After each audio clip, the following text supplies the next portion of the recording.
Gloria a Dios. No nos falta nada si tenemos al Señor. Amén. Nuestro Dios es el Dios de los imposibles. Es el Dios, la Biblia dice, para Él no hay nada difícil. Y no hay nada imposible tampoco. Dios todo lo puede. Amén. Lo que nosotros necesitamos es fe para creerlo. No solo creer en Dios, creerle a Dios, creerle a su presencia. Amén. Y el título de este mensaje es Las dos miradas de un rey. Las dos miradas de un rey. Cuando la mirada del hombre se centra en lo que está debajo del cielo, cuando nuestra mirada, no miremos para afuera, mirémonos a nosotros mismos. Cuando mi mirada está centrada acá abajo, en lo terrenal, y me olvido de lo celestial, me dirijo hacia la locura, me dirijo hacia un rumbo sin una existencia y sin un propósito claro. Entonces nosotros tenemos que aprender, hermanos, que eso nos lo da el Señor, aprender a no tener la mirada en las cosas de acá abajo, en las cosas terrenales, sino mirar más allá del sol. En la Biblia encontramos un hombre que miraba mucho abajo del sol, miraba mucho abajo del sol, y se había olvidado de mirar arriba del sol. Hermanos, que eso no nos pase nunca. El hombre, en busca del sentido, suele adentrarse muchas veces en aguas muy turbulentas. Tengo un pensamiento que escribí, que es de Agustín de Hipona, que dice que en cada uno de nosotros existe un vacío con la forma de Dios y que solamente Dios puede llenar. En cada uno de nosotros, dijo Agustín de Hipona, hay un vacío con la forma de Dios, que tiene la forma del Señor. Ustedes saben que en el 2000, hace un tiempo atrás, antes de venirnos nosotros para acá, unos meses antes, me tocó oficiar, o sea, dar la palabra de Dios en un velatorio. Entonces, con el cuerpo presente y mucha gente que no conocía de la palabra de Dios, me invitaron a predicar la palabra, a dar un mensaje, una reflexión. Bueno, ese día enseñé o prediqué o reflexioné en ese velatorio que, dicho sea paso, para mí es uno de los lugares donde mejor me he sentido predicando la palabra, en un velatorio. De hecho, Eclesiastés dice que es conveniente ir a los velatorios antes que a las fiestas, porque uno en un velatorio se pone a recapacitar que acá un día todo se termina y que hay más allá. Y me acuerdo que prediqué ese día, esa mañana en el velatorio, sobre un pasaje de Amós que dice: prepárate para encontrarte con tu Dios. E hice un llamado evangelístico, aprovechando que no había mucha gente cristiana, era mucha gente del gobierno y de instituciones importantes, y dije, este es el momento de hacer ese llamado. Entonces terminé de predicar con el cuerpo ahí, y me acuerdo que les pregunto a las personas que estaban ahí, luego de enseñarles de la importancia de acercarse a Dios y de encontrarse con Él, les pregunté cuántos de ellos querían aceptar a Cristo en su corazón y prepararse y comenzar a caminar delante de Dios. No solamente hacer una oración, sino algo más profundo, entregarse de verdad al Señor. Bueno, muchas personas en esa mañana se entregaron al Señor, muchísimas. Yo me sentía un evangelista. Y se entregaron muchísimas personas al Señor, pero me acuerdo que hubo una que empezó a venir a la iglesia inmediatamente. Y esa hermana esa nueva creyente empezó a venir a la iglesia. Y para sorpresa mía, una vez que ya estábamos aquí con mi esposa y mi hijo Efraín, me escribe esta hermana y me cuenta que se había bautizado en las aguas bautismales, que había dado ese paso de fe, que estaba firme en los caminos del Señor. Y no solo eso, hace un mes atrás, después de 20 y tantos largos años viviendo en concubinato sin casarse, se casaron con la pareja de toda la vida. Y me entero ahora hace algunos días de que el marido de ella se entregó al Señor también ahora. y que ahora están juntos sirviendo al Señor. Y que no solamente el hombre ya se casó con ella, sino que en cualquier día de esto también se quiere bautizar. Ahora el marido contaba el testimonio, estos días yo me estuve escribiendo con ella, y el marido contaba el testimonio de lo difícil que era la vida al lado de ella, porque era una mujer muy afanada, una mujer que estaba siempre mirando lo de acá abajo, lo terrenal. 12 horas de trabajo, 16 horas de trabajo, siempre pensando en cómo generar más y más. Y llegaba a la casa y toda esa energía que le ponía el trabajo se le iba en la casa. Y era un sin vivir, dice el marido, era un sin vivir con esta señora. 20 y pico de años de un sin vivir, imagínense. Pero dice, pero algo le pasó cuando volvió de ese velatorio, que ya no era la misma, había cambiado, estaba transformada, había paz en su corazón e irradiaba otra cosa. Y es que ella me escribía ayer justamente de noche y me decía que lo que le pasó es que comenzó a mirar las cosas de arriba, que comenzó a darse cuenta que lo que tiene importancia en la vida del ser humano es mirar para arriba, entregarse al Señor, servir en la obra de Dios, cumplir el propósito de Dios. Y hablé con los pastores que la están pastoreando y me dice, la verdad que es una bendición este matrimonio. Pero todo empezó por haberse entregado al Señor y por decir, no voy a mirar más la cosa de acá abajo, me voy a centrar en las cosas de arriba. Hermanos, en la vida del ser humano existe ese vacío que solamente Dios lo puede llenar.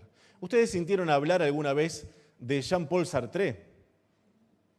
Un filósofo francés, el padre del existencialismo, un ateo de primera. Ustedes saben que la primera obra que hizo Sartre fue una obra de Navidad. No es mejor que la que hace Saray. Saray y Damari hacen mejores obras. Pero Sartre hizo una obra de Navidad. Su primera obra, su primer libro, se llama Barional, Hijo del Trueno. Y lo estuve leyendo esta madrugada. No todo el libro, pero leí un pedazo del libro. Y realmente uno lee a Sartre en Barional, el Hijo del Trueno, y dice, ¿estoy leyendo a un existencialista ateo o estoy leyendo a alguien que tiene la eternidad en el corazón? Porque realmente, hermano, uno se pone a leer ese escrito y no puede creer que Sartre, el padre del ateísmo, uno de los padres del ateísmo, del existencialismo, escriba sobre la esperanza que hay en Cristo Jesús, sobre la esperanza, sobre la vida que hay en la eternidad. Y de eso trata la obra Barional, Hijo del Trueno. Es un canto a la esperanza, es un canto al Señor Jesucristo como el Dios encarnado. Barional se llama la obra de teatro, que es un libro, pero después le hicieron obra de teatro. Y las críticas dicen, decían algunos críticos, cuando fuimos a ver la obra de teatro nos quedamos sin respiración por cómo hay un despliegue de esperanza, hay un despliegue de que hay una vida eterna, de que en Cristo Jesús podemos ser nuevas criaturas, de que no todo está perdido. Sin embargo, con el tiempo, Sartre se convirtió, esa fue su primera obra, pero después apareció Las Moscas y otras obras de él, se convirtió en el padre del existencialismo y un hombre defensor acérrimo del ateísmo. Pero uno se pregunta, ¿qué fue lo que le pasó? Lo que dice la Biblia en Eclesiastés, Dios puso eternidad en el corazón del hombre. Dios hizo al hombre recto, dice Eclesiastés, pero el hombre se buscó muchas perversidades. Dios hizo al hombre recto, dice Eclesiastés, pero el hombre se buscó muchas perversidades. William Lane Craig dice que el hombre moderno pensó que al librarse de Dios se había librado de todo aquello que lo reprimía y ahogaba. Sin embargo, descubrió que al matar a Dios se había dado muerte a sí mismo. Porque si no hay Dios, la vida del hombre se vuelve absurda. Si no hay Dios, la vida del hombre se vuelve absurda. Tengo un segundo pensamiento, que este es mío, no es de Agustín de Hipona, que dice, cuando el ser humano se aleja de Dios, se abre paso hacia los desvaríos y hacia las locuras. El ateísmo es una gran locura envuelta en un frágil caparazón de supuesta intelectualidad. Eso es el ateísmo, es dirigirse hacia la locura. Eso es lo que hace el ateísmo. Nos envuelve en un caparazón que es frágil y que tiene una supuesta apariencia de intelectualidad. Ahora, yendo al libro de Eclesiastés, encontramos un libro que pareciera pesimista en un principio. ¿Cuántos leyeron todo el libro de Eclesiastés? En un principio, usted lee el primer capítulo y el segundo capítulo, y parece que es un escepticismo terrible. Parece que el hombre está desesperanzado. Este libro de Eclesiastés, junto con 2 libros más del Antiguo Testamento, son los más controversiales. ¿Sabe cuáles son los 3 libros más controversiales del Antiguo Testamento, no? ¿Cuál creen que son? No se arriesgan. El Cantar de los Cantares. Imagínense si será controversial que hace algunos años atrás estaba prohibida su lectura. Claro, imaginen un predicador que viene y dice, vamos a abrir Cantares. Tengo una mujer que no tiene pechos. ¿Qué voy a decir de ella cuando me digan que es un muro? Claro, el tema no es lo que dice, sino cómo se interpreta. Entonces el Cantar de los Cantares, por su aparente erotismo, es un libro que ha sido prohibido la lectura dentro de muchas iglesias. Es un libro controversial. El otro libro controversial es Esther. ¿Saben por qué? Porque no nombra a Dios por ningún lugar. Sin embargo, vemos a Dios en todas sus páginas. Esther no menciona a Dios bajo ningún concepto. Usted no va a encontrar así dice Jehová, así dice el Señor, Dios hizo esto, Dios me libró de aquello. No va a encontrar nada de eso en el libro de Esther. Sin embargo, aunque Dios no se menciona, su poderosa presencia está en sus páginas, por lo que ocurrió. Por eso, hermano, no es necesario estar todo el tiempo mencionando al Señor. Nos volvemos religiosos así. Lo importante es que realmente Él esté obrando en nuestra vida. Y el otro libro que es controversial es el Eclesiastés. A este libro lo han denominado el niño malcriado de la Biblia. Miren ustedes, ¿no? El niño malcriado de la Biblia. Otros le tienen miedo y un rabino dijo, es un libro peligroso. Es un libro peligroso. No han faltado quienes lo han considerado como una oveja negra dentro de los 66 libros. Dicen, los 65 están bien, pero este de Eclesiastés es una oveja negra. Es una oveja negra. Los demás dicen así, dice el Señor, los profetas, por ejemplo, pero en Eclesiastés no dice nada de eso. Hay algunos que han llegado a sugerir que Eclesiastés está por error en el canon bíblico y que realmente no es un libro inspirado por el Espíritu Santo de Dios. Ahora yo quiero desmentir todo eso y yo quiero decirle, hermano, no tenga miedo a leer el Eclesiastés, porque va a encontrar en el Eclesiastés una fuente de sabiduría. Es un libro que exuda sabiduría. Es un libro que en sus páginas supura la sabiduría de Dios. Quizás sea el libro más controversial y complejo de la Biblia, seguramente. Seguramente que sí. Pero es un libro que nos hace pensar. Y es un libro que nos aterriza a la realidad del ser humano. Eclesiastés podría ser traducido mejor como el predicador. Y es uno de los libros sapiensales o poéticos de la Biblia. No es recomendable, cuando uno va a leer Eclesiastés, no es recomendable leerlo por porciones.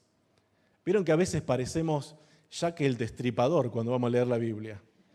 Entonces agarramos capítulo 1 y lo dejamos y me voy para Marcos. No, si yo agarro el libro de Eclesiastés, si voy a leer el libro de Eclesiastés, tengo que leerlo completo.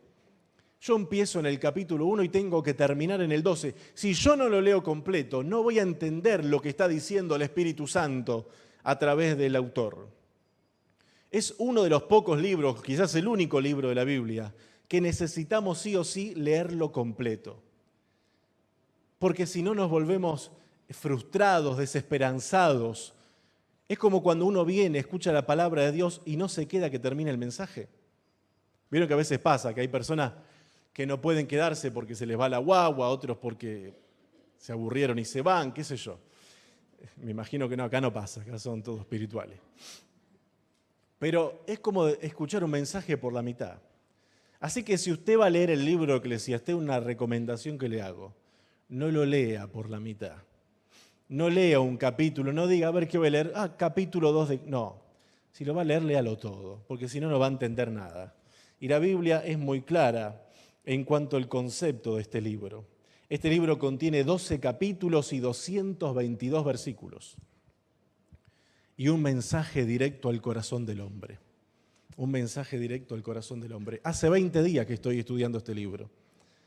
Y ya estoy haciendo comentarios del libro. Tengo acá mis anotaciones. Llevo montones de páginas. Mi esposa me dice, cuando vos te obsesionás con algo, no hay quien te saque de eso. ¿Cuántas esposas le dicen lo mismo? Levante la mano. Me dice, cuando te obsesionás, se despierta de madrugada y me ahí, escribiendo y leyendo. Y hermanos, es que es un libro apasionante. Es un libro apasionante, como son los proverbios, como es el libro de Job. La Biblia es toda apasionante. Pero el libro de Eclesiastés tiene ese qué sé yo, ¿no? Ese qué sé yo. Algunos se ríen, digo qué sé yo. El libro de Eclesiastés, por ejemplo, contiene temas como la vida y la muerte. ¿A cuántos han pensado acá sobre la vida alguna vez? A ver. ¿Y cuántos han pensado en la muerte? Yo tengo una noticia para darles. Todos vamos a pasar por esa instancia, a no ser que el Señor nos venga a trasladar antes. También habla de las etapas de la vida, desde el vientre materno hasta el ocaso en la vejez. Por ejemplo, a los jóvenes, déjalo Angie, ese cuadro está muy bien. Por ejemplo, a los jóvenes les dice que se alegren, pero que tengan en cuenta a Dios. Qué sabiduría, ¿no? Les dice, alégrense. Ahí está Benji, hay otros jóvenes. Y Dios les dice, alégrense, pero tengan en cuenta siempre, en medio de su alegría, la poderosa presencia de Dios. No dejen de lado a Dios por la alegría. También habla de la obra extraña de Dios. El libro de Eclesiastés habla de la sabiduría y de la insensatez. Habla del voraz sistema consumista. ¿Alguna vez pensaron en eso?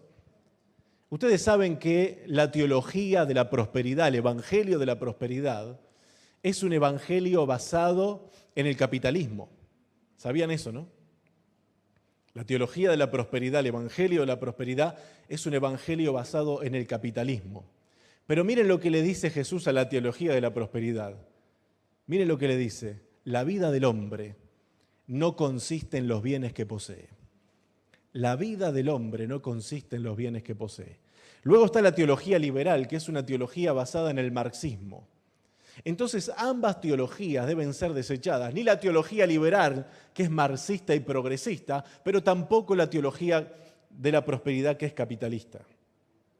También habla del gozo, de la tristeza, habla de la plenitud de la vida y del vacío del existencialismo, habla del nacimiento y del funeral, habla de las promesas cumplidas e incumplidas por nosotros. Vieron que Eclesiastés 5 dice que cuando vengas a la casa de Dios, que pienses lo que vas a decir, porque es mejor que no prometas a que prometas algo a Dios y que no lo cumplas. ¿Cuántas veces nosotros nos apresuramos a hablar?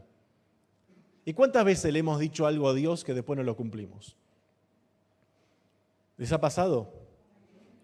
Miren, yo pienso, no de ahora, desde que me convertí, pienso hasta lo que canto cuando estoy en el culto. Pienso hasta lo que canto. Me acuerdo cuando recién me convertí, estaba de moda aquella canción de yo te busco, te anhelo, te amo más que a mi ser, te necesito, qué sé yo, todas esas cosas que cantamos de la canción de Marcos Witt, yo te busco. Y me acuerdo que yo estaba pasando por una etapa difícil espiritualmente hablando. Entonces un día estábamos en la iglesia cantando esa canción y me detuve y le dije al Señor, yo no puedo cantarte esto, porque no siento ni que te ame, ni que te necesite, y ni que te doy todo mi ser. Entonces yo no puedo cantarte esta canción. Y empecé a cambiarle la letra, ahí donde estaba. Y le empecé a decir, quiero necesitarte más que a mi ser y quiero amarte. Y bueno, y cantaba un cántico nuevo. Pero uno tiene que pensar hasta lo que canta cuando viene la presencia de Dios. Y ni que hablar lo que ora y lo que le prometemos al Señor. Lo que le prometemos al Señor. Este libro también contiene la amistad y los desvaríos, el temor de Dios, la importancia de acercarnos con reverencia a la presencia de Dios y el tema del sufrimiento. ¿Y saben una de las cosas que dice sobre el sufrimiento? Que hay sufrimientos que no tienen explicación. Vieron que nosotros a veces queremos, principalmente los pastores, Tenemos un mal que tenemos que alejarlo de nosotros. Los pastores no tenemos respuesta para todo. No tenemos respuesta para todo.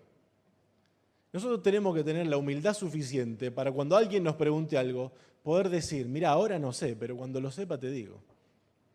Cuando lo sepa te digo. A mí me pasó que estuve cuidando hasta los últimos días de su vida, cuidando porque él me pedía que vaya a verlo, a un niño con cáncer de la iglesia. Y que yo sabía que se estaba muriendo. Y yo no iba a la casa de los padres a decirle, esto está pasando por esto, por aquello, Dios ya me lo reveló, esto.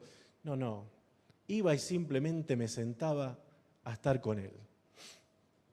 Y llegó el día del velatorio.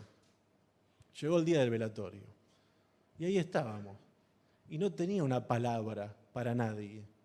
No tenía una palabra para decirle a la madre. Se le acababa de morir el hijo de 10 años. Pero viene esa madre, una fortaleza espiritual que me dejó asombrado hasta ahora. Pero a veces no tenemos respuesta para todos. ¿Qué vamos a decir cuando hay un cajón pequeño y un niño adentro? Y eso habla Eclesiastés, que a veces hay sufrimientos que lo único que tenemos que hacer es quedarnos al lado de la persona y no decir una palabra. Y a los amigos de Job le pasó que ellos quisieron explicar el sufrimiento de Job y explicaron todo mal. Y empezaron a decirle que te está pasando esto porque habrás pecado, porque te olvidaste de Dios, porque esto es una maldición. Y después Dios los reprende y dice, ustedes hablaron cualquier cosa de mí. Entonces a veces lo que dice Eclesiastés, que lo mejor ante el sufrimiento es hacer silencio y permitir que la poderosa presencia del Espíritu Santo traiga consuelo al alma angustiada. El autor de este libro es el rey Salomón, aunque algunos dicen que pudo haber sido otro descendiente de David, pero nosotros creemos que es, por lo menos yo, creo que es el rey Salomón. Y encontramos que este rey Salomón fue un rey muy mimado por David. David fue un gran rey, pero como padre no fue el mejor. No fue el mejor.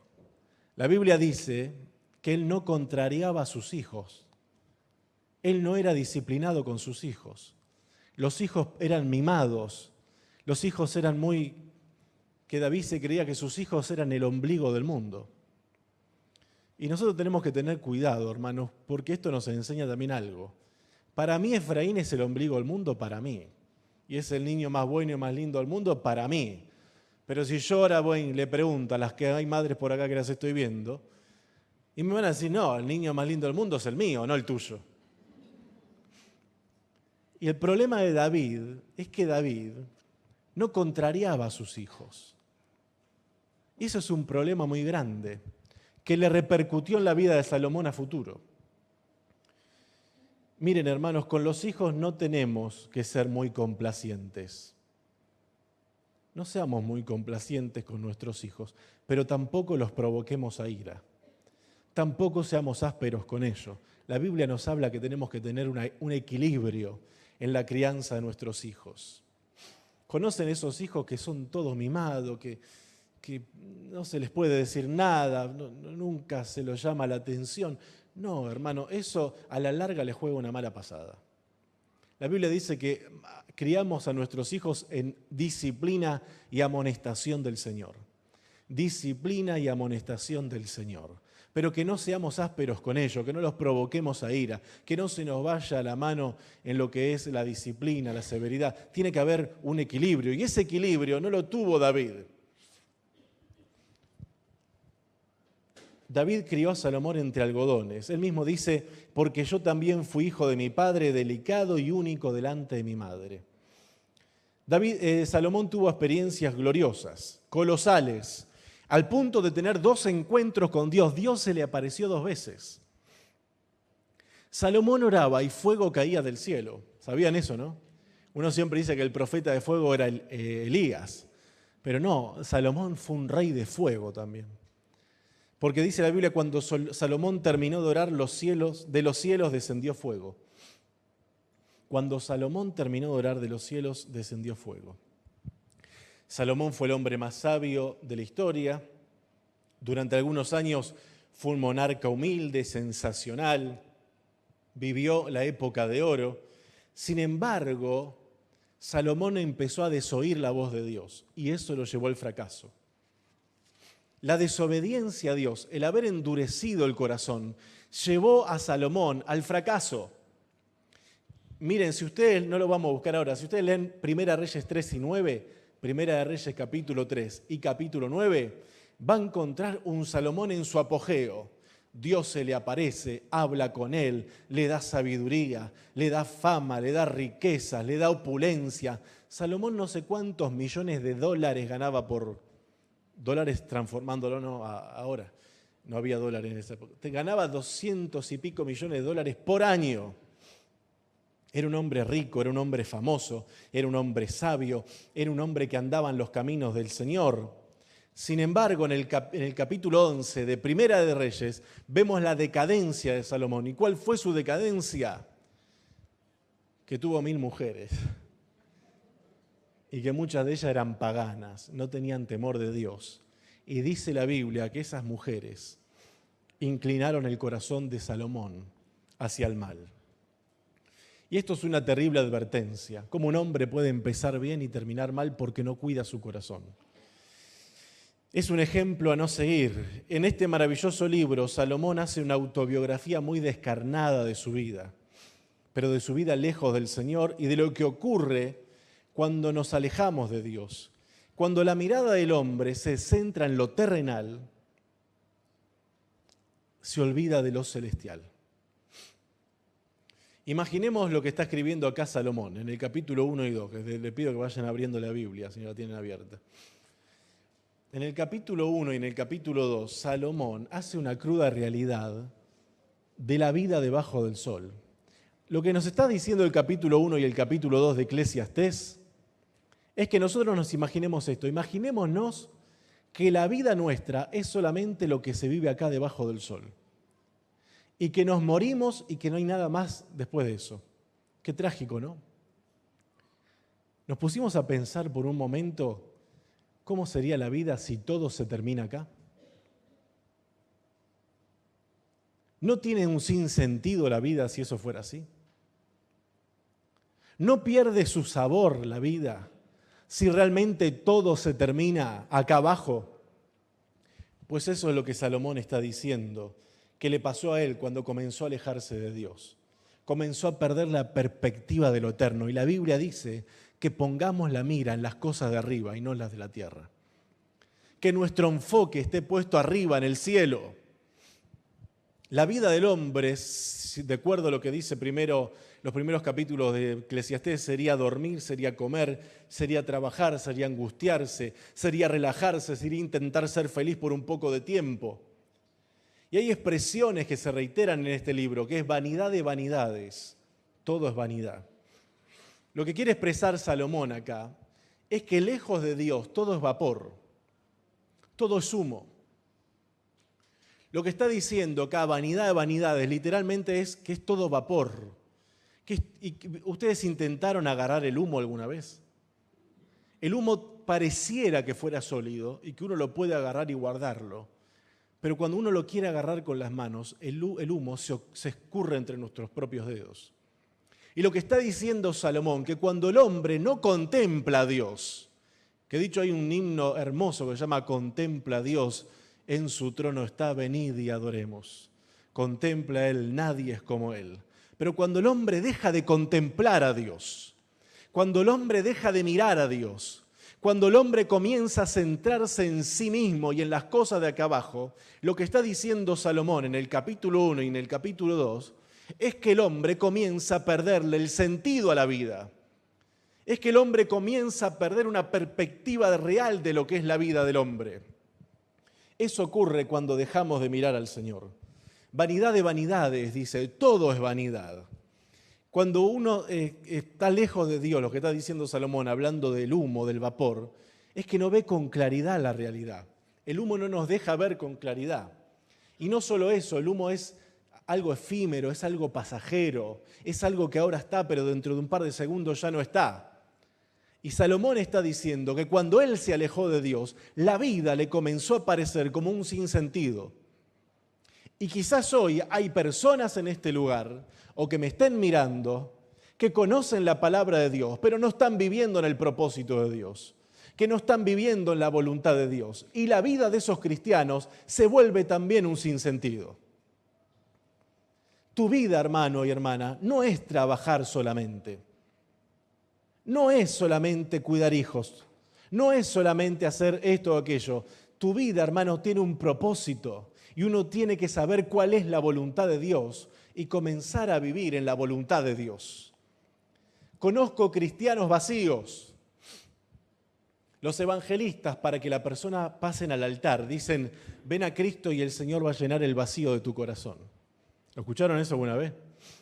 Bueno, eso en parte es cierto y en parte no. Porque el vacío del corazón no solamente lo llena la poderosa presencia de Cristo, sino comenzar a vivir en el propósito de Dios, comenzar a vivir en el plan de Dios, comenzar a hacer la voluntad de Dios. El mayor de los descubrimientos no fue que Colón descubrió las Américas. El mayor descubrimiento no fue que el hombre haya pisado la luna. El mayor descubrimiento es descubrir cuál es la voluntad de Dios para mi vida. Y la mayor hazaña es que una vez que lo descubro, comienzo a hacer la voluntad de Dios. Comienzo a dar pasos en fe para que la voluntad de Dios se haga en mi vida. Cuando Salomón se alejó de la voluntad de Dios, se alejó de Dios y por consiguiente de la voluntad de Él. Comenzó a decir, abajo del sol, todo es pasajero y es todo un sinsentido. Hermano, si hay alguien en este lugar o alguien me está mirando a través de las redes sociales que dice yo soy cristiano, pero no le encuentro una verdadera felicidad a la vida cristiana. No le encuentro el verdadero sabor de la vida cristiana. Yo creo que ese cristiano debería preguntarse, ¿estoy caminando en el propósito de Dios? Porque si yo no camino en el plan de Dios, mi vida cristiana se vuelve una vanidad de vanidades, en donde vengo al culto, levanto las manos, canto 4 canciones, me siento un rato, escucho una palabra, saludo a los hermanos, el que saluda, porque otros se van rápido, y todo eso se termina ahí, eso es mi vida cristiana. No, hermanos, Dios no te llamó solamente para eso. Dios no te llamó solamente para que vengas a calentar el banco. Dios te llamó con un propósito, con un plan. Yo siempre le digo al Señor, Señor, no sé por qué me elegiste a mí para enseñar la palabra, siendo que hay tanta gente que seguramente lo puede hacer 1000 veces mejor que yo. Y siempre me venía un pensamiento cada vez que le preguntaba eso al Señor, así que no sé si es un pensamiento que me daba el Señor o uno mismo, pero siempre me daba este pensamiento, es que tengo un corazón dispuesto y disponible para hacer la voluntad de Dios. No es que tenga más talento que otros. Quizás acá haya hermanos que hasta prediquen mejor que yo y enseñen mejor que yo. Pero hay mucha gente que predica y enseña bien, pero no lo quiere hacer. Están cómodos con su vida cristiana, de no hacer nada para el Señor y simplemente venir y escuchar un mensaje. Y yo creo que eso tiene que cambiar. Porque cada uno de ustedes, si de verdad nacieron de nuevo, tienen un don del Señor, aunque sea uno. Y ese don no es para que digan qué don lindo que tengo, sino para que lo pongan al servicio del Señor. Y hasta que no pongo los dones míos, los que me dio el Señor para su servicio, voy a ser un cristiano vacío. Voy a ser un cristiano que no le va a encontrar un sentido a la vida. Voy a ser un cristiano que solamente me voy a centrar en levantarme temprano, ir a trabajar, traer el pan diario para mi casa, estar un rato en familia, acostarme temprano porque al otro día me tengo que levantar. Y eso es toda la vida de muchos. Pero hay más, hermanos, debajo del sol hay más y arriba del sol ni les cuento.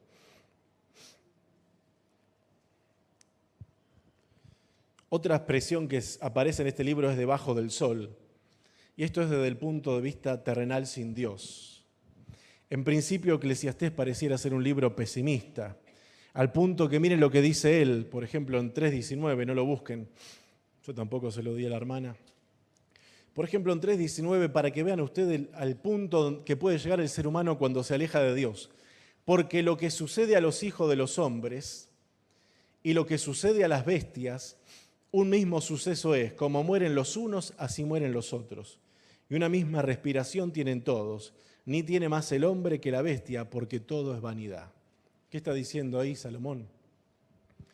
Se había alejado tanto de Dios y estaba hablando debajo del sol siempre, el debajo del sol. Que él nos está contando que cuando él se alejó del propósito de Dios,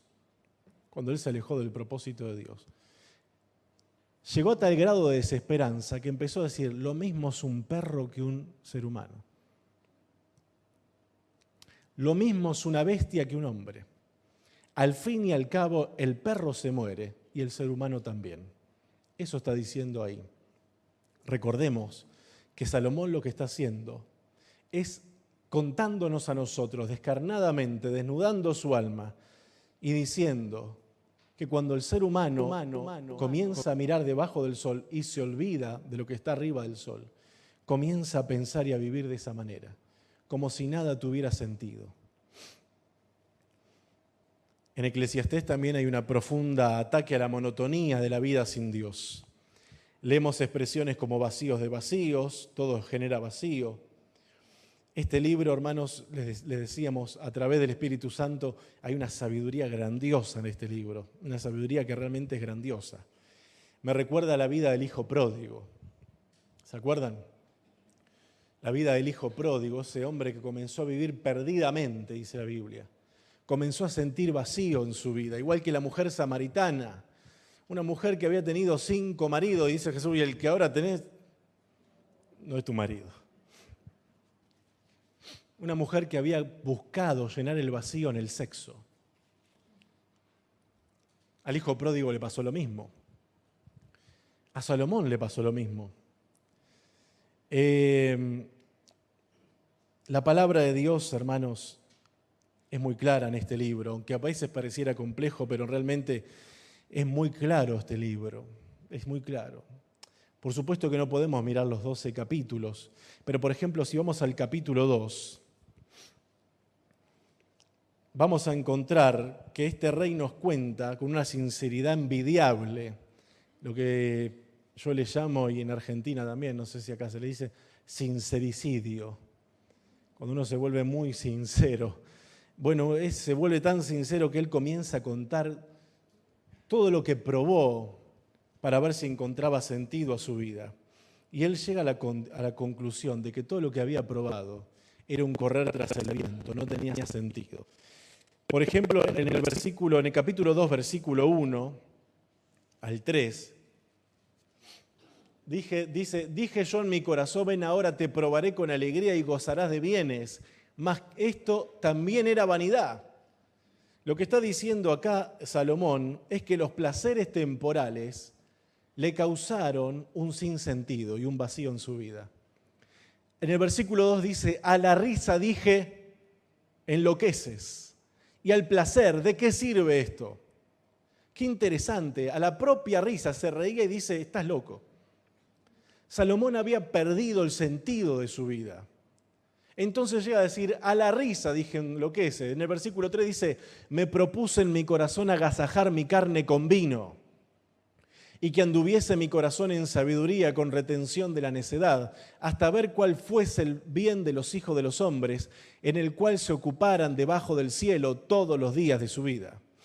Entonces del 1 al 3 del capítulo 2 vemos que él buscó satisfacción en los placeres terrenales y no lo encontró. Buscó satisfacción en las obras, capítulo 2, versículo 4 al 6. Capítulo 2, versículo 4 al 6 dice, engrandecí mis obras, edifiqué para mí casas, planté para mí viñas. ¿Qué más? Me hice huertos y jardines y planté en ellos árboles de todo fruto. Me hice estanques de agua para regar de ellos el bosque donde crecían los árboles. Acá Salomón está diciendo, Los placeres no me dieron ningún sentido de vida. Encontré que todo era vanidad, que todo era vacío. Entonces, ¿qué hice? Me dediqué a hacer grandes obras. Ahora, hay una palabra que se repite en estos 3 versículos. ¿Saben cuál es? Me, mis y mí. Es que el hombre no puede encontrar satisfacción viviendo para sí mismo. Los seres humanos no podemos encontrar satisfacción si vivimos para nosotros mismos. Acá el Espíritu Santo lo que nos está enseñando, que la vida egoísta de este hombre lo llevó a un sinsentido. Nadie puede ser verdaderamente feliz si decide vivir pura y exclusivamente para sí. Y quiero hacerme eco de las palabras del médico misionero Albert Schweitzer, el médico de Lambarén, misionero en África, que mire lo que dijo él: no sé cuál será el destino de cada uno de ustedes. Y lo que le dijo Albert Schweitzer a esa congregación se los digo yo a ustedes hoy. No sé cuál será el destino de cada uno de ustedes, pero algo sí sé. Los únicos entre ustedes que serán realmente felices son los que han buscado y han encontrado el modo de servir. Los únicos entre ustedes, como cristianos, que van a ser realmente felices son los que han buscado y han encontrado el modo de servir. El modo de servir. No hay felicidad si yo me miro al ombligo. No hay felicidad si yo vivo para mí. La felicidad verdadera del cristiano es hacer lo que dijo el Maestro. ¿Y qué nos dijo nuestro Señor? Que la gente, miren usted alrededor, los grandes gobernantes se enseñorean de la gente y de su pueblo. Pero dijo Jesús, pero yo estoy entre ustedes como el que sirve. Yo estoy entre ustedes como el que sirve. ¿Y qué hizo? Dice que se ciñó una toalla, agarró una palangana, la llenó de agua y comenzó a lavarle los pies a los discípulos. Y ¿sabe lo que nos estaba diciendo hoy el Señor? Si ustedes quieren ser felices y si ustedes quieren ser grandes, tienen que buscar el modo de servir. Tienen que saber que ustedes no son reyes, que ustedes no son grandes, que ustedes son siervos, que ustedes están en la iglesia para servir a Dios y para servirnos los unos a los otros. Para servir a Dios y servirnos los unos a los otros. Y qué satisfacción grande que sentimos cuando hacemos, aunque sea lo mínimo, por el hermano. Aunque sea lo mínimo. Porque el Espíritu de Cristo es el Espíritu que nos lleva al servicio. Salomón, no lo vamos a leer porque se nos fue el tiempo, pero por ejemplo en el versículo 7 y 9 del capítulo 2, Salomón buscó la satisfacción en las riquezas y no lo encontró. En el 10 y el 11 buscó satisfacción en el hedonismo. ¿Saben lo que es el hedonismo, no? Es aquella persona que todo lo que le da placer lo hace. Salomón no se negó a nada que le diera placer, sin embargo dice que esa vida hedonista lo llevó al vacío, lo llevó a darse cuenta de que incluso los placeres no le podían llenar el corazón. Encontró también en la sabiduría y en la necedad, vanidad de vanidades. Llega a decir en el versículo 17 del capítulo 2, y ese sí lo vamos a leer: aborrecí por tanto la vida, porque la obra que se hace debajo del sol me era fastidiosa, por cuanto todo es vanidad y aflicción de espíritu. Por cuanto todo es vanidad y aflicción de espíritu. Dice, aborrecí la vida. Salomón nos está contando, el autor de este libro, que vuelvo a reiterar, la mayoría creemos que fue Salomón, otros dicen que fue otro descendiente de David, pero en el primer versículo ya leemos que dice que fue el rey de Jerusalén, hijo de David. También encontró vacío en su trabajo, cuando se dedicó solamente a trabajar.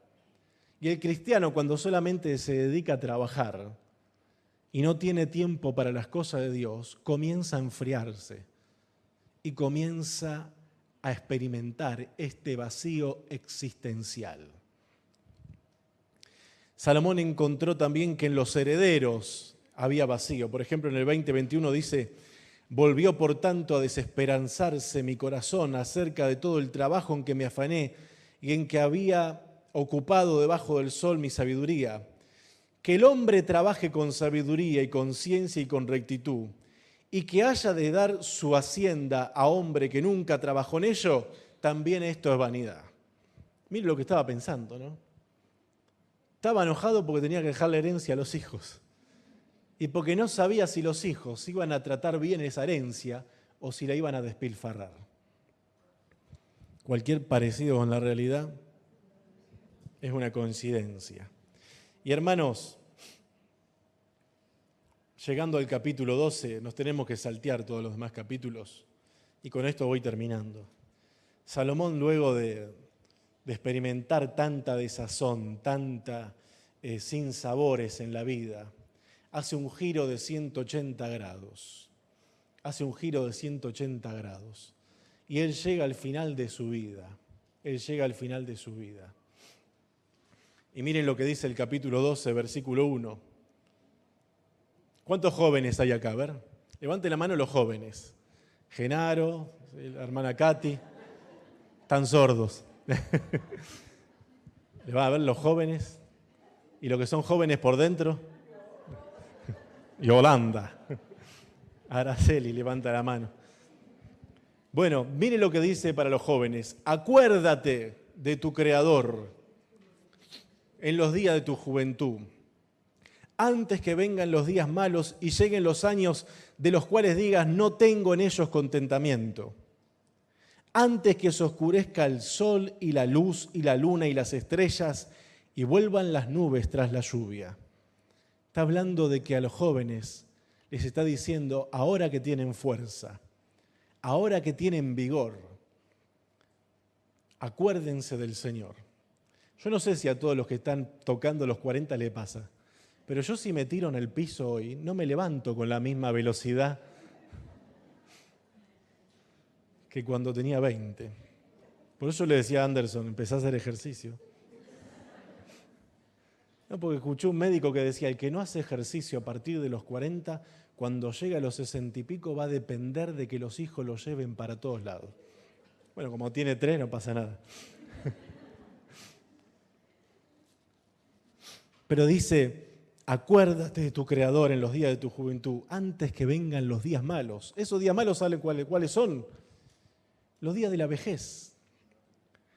Dice el versículo 3, y esto es un poema maravilloso, maravilloso. Es más, yo diría que lo tendríamos que tener en nuestra casa, bien grande en un cuadro en nuestra casa. Qué poema tan colosal, es monumental esto. Cuando temblarán los guardas de la casa. ¿Quiénes son los guardas de la casa? Comienza a describir la vejez. Y dice, acordate de tu Creador antes de que te empiecen a temblar las manos y los brazos. Comienza a describir la vejez de esta manera, cuando temblarán los guardas de la casa y se encorvarán los hombres fuertes. ¿Quiénes son los hombres fuertes? Las piernas, lo que sostiene el cuerpo. Y se encorvarán los hombres fuertes. Miren, yo he escuchado poemas sobre la vejez maravillosos. Serrat tiene uno que me encanta, llegar a viejo. Quizás llegar a viejo, dice. Sería todo un progreso. Pero tiene un espectacular el poema de Serrat de la vejez, pero Salomón lo supera. Salomón realmente lo supera. Dice, cuando se encorvarán los hombres fuertes y cesarán las muelas. ¿Por qué dice cesarán las muelas? Porque ustedes saben que llega un momento donde los ancianos, los dientes que tienen, los tienen porque los compraron. Es verdad, ¿no? Pero a nosotros nos va a pasar lo mismo. Yo me lavo los dientes 8, 9, 10 veces por día. Tengo ese toque. Pero yo sé que esta dentadura que tanto me cuido y que tuve una carie chiquitita en toda mi vida, esta dentadura que tanto me cuido y el enjuague, esta dentadura se va a caer. Se va a caer. Y acá Salomón está diciendo, cesarán las muelas porque han disminuido. y se oscurecerán los que miran por las ventanas. ¿Quiénes son los que miran por las ventanas? Los ojos. Dice el versículo siguiente, y las puertas de afuera se cerrarán. ¿Cuál es la puerta de afuera? La boca. Se cerrarán por lo bajo del ruido de la muela. Ustedes se sentaron a mí me encanta la gente de la tercera edad. Es más, yo tengo más feeling con la tercera edad que con los jóvenes. ¿Sí? No sé si se dieron cuenta de eso. Termina el culto y siempre estoy hablando con la tercera edad. Yolanda. No, vos todavía no llegaste. Pero a veces me he sentado a comer, por ejemplo, con mi abuela, que en paz descanse, o la abuela de mi esposa.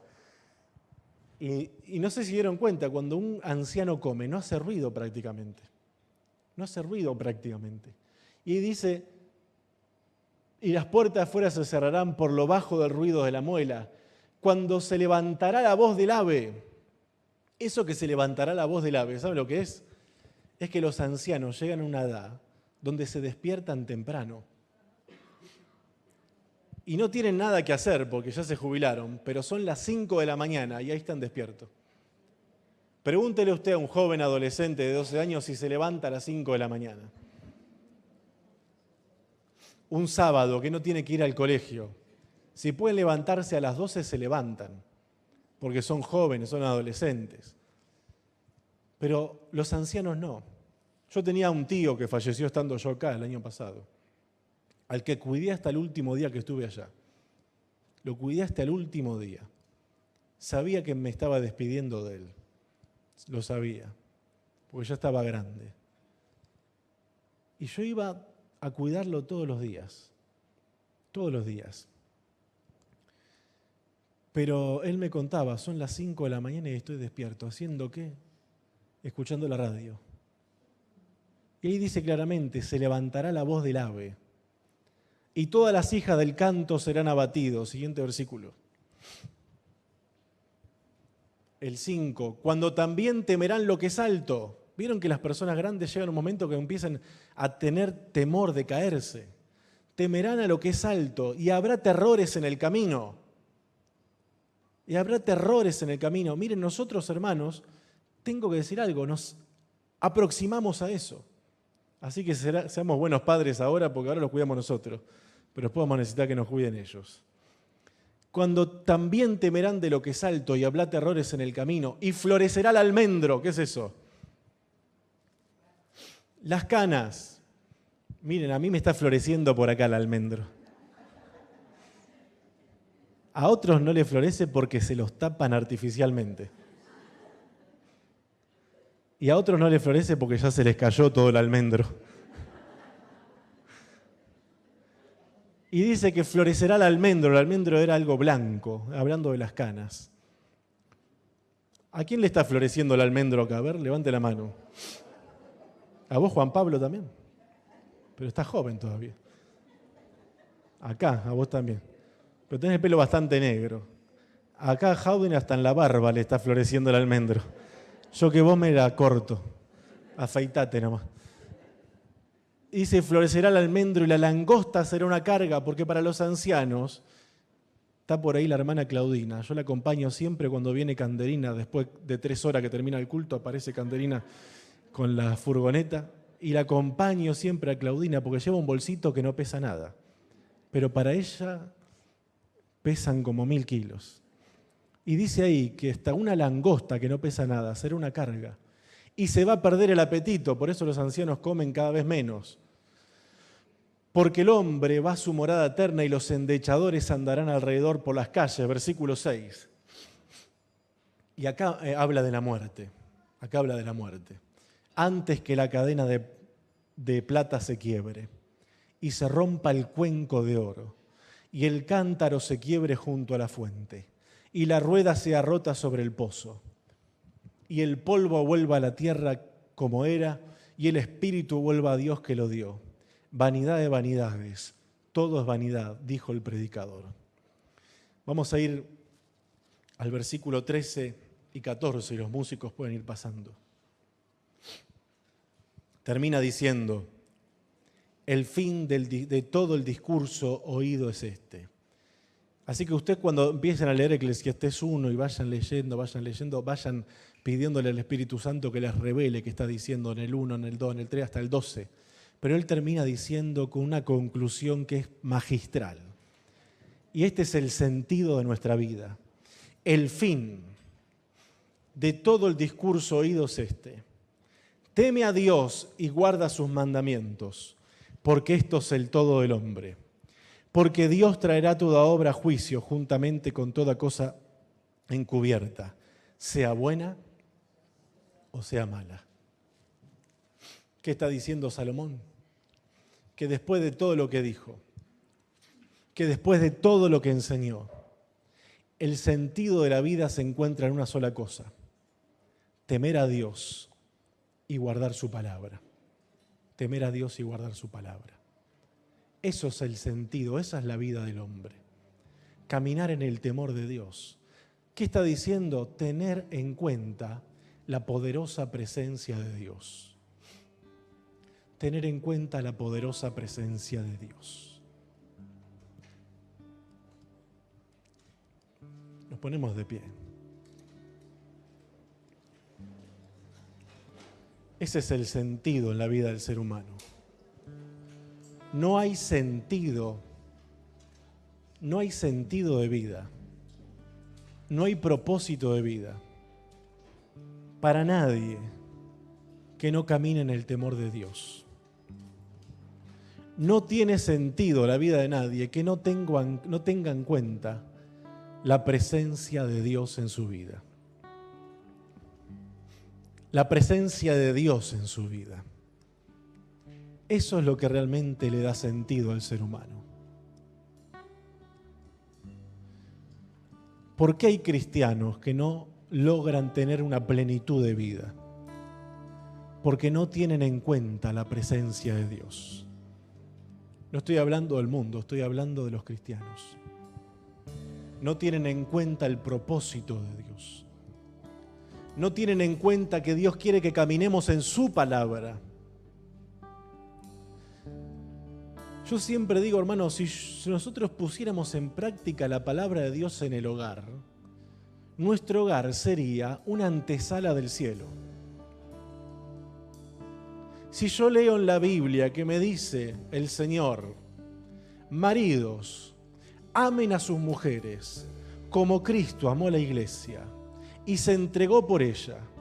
Si yo leo eso, si yo lo sé de memoria, pero llego a casa y no trato bien a mi esposa, en el hogar no va a haber un sentido de pertenencia. Pero si yo leo eso y lo practico, voy a saber que en mi hogar se está manifestando la poderosa presencia del Espíritu Santo. Y así con todo lo que encontramos en la Biblia. El sentido de la vida del cristiano no es saber Biblia, es vivir Biblia. El sentido de nuestra vida no es volvernos teólogos eruditos, aunque me encanta la teología. Amo la teología. Y si quisiera, pudiera haber sido mucho más complejo en mis expresiones para hablar de este libro. Pero no es el propósito. El sentido de la vida no es cuánta teología sabemos, cuánta sana doctrina tenemos, sino cuánta sana doctrina vivimos. Cuánta sana doctrina vivimos. No hay una vida mejor que aquella vida que está en el centro de la voluntad de Dios, que aquella vida que está en el centro de los planes de Dios. Ante las decisiones del ser humano y ante las problemáticas más profundas del ser humano, lo mejor que nos puede pasar es tener en cuenta la poderosa presencia de Dios. Es tener en cuenta la poderosa presencia de Dios. Y hermanos míos, santos y amados, antes que la cadena de plata se quiebre y se rompa el cuenco de oro y el cántaro se quiebre junto a la fuente y la rueda sea rota sobre el pozo, acuérdate de algo: teme a Dios y guarda sus mandamientos, porque esto es el todo del hombre. Padre, te damos gracias por tu palabra. Te honramos, Señor, y bendecimos tu nombre y te exaltamos por siempre. Qué libro maravilloso inspiraste. El libro de Eclesiastés es tan glorioso, Señor. Está tan lleno de sabiduría. Está tan lleno de realismo, que lo que tú nos das cuando leemos esas páginas es un baño de realismo para nuestra vida. Ayúdanos a retener la sabiduría, a aplicarla, porque la sabiduría tuya, Señor, tu sabiduría, es aplicar el conocimiento en el orden de la vida. Esa es la sabiduría. Te pedimos que nos des un corazón sabio, un corazón entendido, un corazón que no mira debajo del sol solamente, sino que tiene su mirada más allá del sol. Ayúdanos, Señor, a poner la mirada no en las cosas de acá abajo, las cosas de la tierra, lo terrenal, sino mirar a lo eterno. Ayúdanos, Señor, a ser cristianos celestiales, hombres y mujeres que tienen sus pies en la tierra, pero su corazón en el cielo, su corazón en las cosas tuyas. Tu palabra dice que donde esté nuestro tesoro estará también nuestro corazón. Y que nuestro tesoro, Señor, no sean las cosas de aquí abajo, sino las tuyas, tus propósitos eternos para nuestra vida. Gracias, Padre, te doy una vez más por este libro maravilloso que es la Biblia. Es monumental, realmente es colosal este libro. Es el libro de los libros. Y encontramos en ella, entre los 66 libros, este maravilloso Eclesiastés, Señor. Te damos gracias por cada palabra tuya, que son vidas, tus palabras son espíritu y son vida. Y que estas palabras, Señor, de sabiduría queden impregnadas en nuestros corazones para la vida diaria. Porque tú quieres que disfrutemos la vida diaria, que nos alegremos, que nos regocijemos. Llegas a decirnos a los casados, gózate y deleítate en la mujer de tu juventud. Tú eres un Dios que quiere que nos alegremos y nos deleitemos, pero siempre teniendo en cuenta tu poderosa presencia en nuestra vida. Padre, te damos gracias una vez más, en el santo nombre del Señor Jesús. Imprégnanos de tu sabiduría, enséñanos a contar de tal modo nuestros días, que traigamos al corazón sabiduría, que no vivamos en los deleites temporales del pecado, sino que nos ocupemos y preocupemos por caminar en tus planes y propósitos. Te lo pido, Padre, en el santo nombre de Jesús. Amén y amén. Amén, hermanos, que Dios les continúe bendiciendo. Llévense esa palabra a sus casas y empiecen a estudiar este libro y van a encontrar cuánto consejo de sabiduría.